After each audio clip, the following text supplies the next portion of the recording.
મારું નામ જિગ્નેશ કુમાર સંતોકી છે અને મારો હોદ્દો મદદની શિક્ષક તરીકે હું ફરજ બજાવું છું. મારી શાળાનું નામ છે જામનગર તાલુકાની શ્રી દરેડ પ્રાથમિક શાળામાં હું ફરજ બજાવું છું. આધ્યાત્મિક સંસ્થા સાથે શૈક્ષણિક સંસ્થા સાથે આપતા આપણને કેવો લાગે? આધ્યાત્મિક સંસ્થા સાથે શૈક્ષણિક સંસ્થાનો અનુબંધ એ આપણા પુરાતન કાળથી ચાલ્યું આવે છે. ઋષિમુનિના વખતથી ચાલ્યું આવે છે. કારણ કે અગાઉ જે આપણા બધાએ અત્યારે સંસ્કૃતિ હતી એ અત્યારે થોડી લુપ્ત થતી જાય છે, પણ છેવટે તો આપણું આયુર્વેદ વિજ્ઞાન છે એ જ અત્યારે કામ આવે છે એટલે અત્યારે એ ખૂબ જરૂરી છે.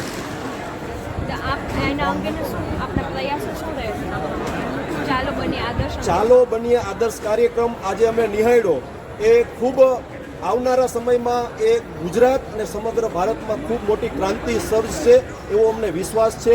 કારણ કે અત્યારે જે કળિયુગમાં અત્યારે આજનું વાતાવરણ પ્રદૂષિત વાતાવરણમાં જે શાળા અને શૈક્ષણિક સંસ્થાઓમાં જે બની રહ્યું છે તેનાથી પૂરાઈ ગુજરાતમાં અને પૂરાઈ દેશમાં એક માહોલ ઊભો થયો છે. એ માહોલ તંદુરસ્ત માહોલ કરવા માટે આપણા માનનીય વડાપ્રધાન શ્રીનો એક સંદેશ છે કે 2047માં જ્યારે વિકસિત ભારતનું નિર્માણ કરવાનું હોય, ભારતનો પાયો મજબૂત કરવાનો હોય તો મૂલ્ય શિક્ષણ વગર આ શક્ય નથી. માટે દરેક શાળામાં આવા પ્રોજેક્ટ થકી ભારતનો પાયો દરેક શાળામાં બાળકો તંદુરસ્ત એના વિચારો રહીએ, તંદુરસ્ત એની હરીફાઈઓ થાય અને મૂલ્ય શિક્ષણ સાથે બાળકોમાં ચોરી, દારૂ, જુગાર કે આવા કોઈ દુર્લક્ષણો કુલક્ષણો એવા ન પેસે એના માટેનો આ પ્રોજેક્ટ છે એ બહુ આવકારદાયક છે.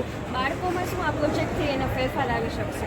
બાળકોમાં એક ઘણા ફેરફાર આવી શકે છે. કારણ કે બાળકો છે, બાળકને કુમળો છોડ છે, એને જેમ વાળો તેમ વળે. તો આ પ્રોજેક્ટ થકી એનામાં નાનામાં નાની કુટેવ હશે તો આ પ્રોજેક્ટના માર્ગદર્શન, વિડીયો, ક્લિપ, ફોટા, અન્ય એનાથી એના જીવનમાં તો પરિવર્તન આવશે, એના પરિવારમાં પણ પરિવર્તન આવશે અને એક પરિવારથી બીજા પરિવારને ત્યાંથી એના કુટુંબમાં અને છેવટે ગામ અને શાળા અને ઘર અને સમાજ નિર્માણનું એક બહુ મોટું ભગીરથ કાર્ય આ પ્રોજેક્ટથી થવાનું છે અને બહુ મોટી ક્રાંતિ સર્જાવાની છે. સમાજના જે નાના મોટા દૂષણો છે એ જળમૂળથી દૂર થાય એના માટેનો આ એક પ્રયાસ છે. Okay, thank you.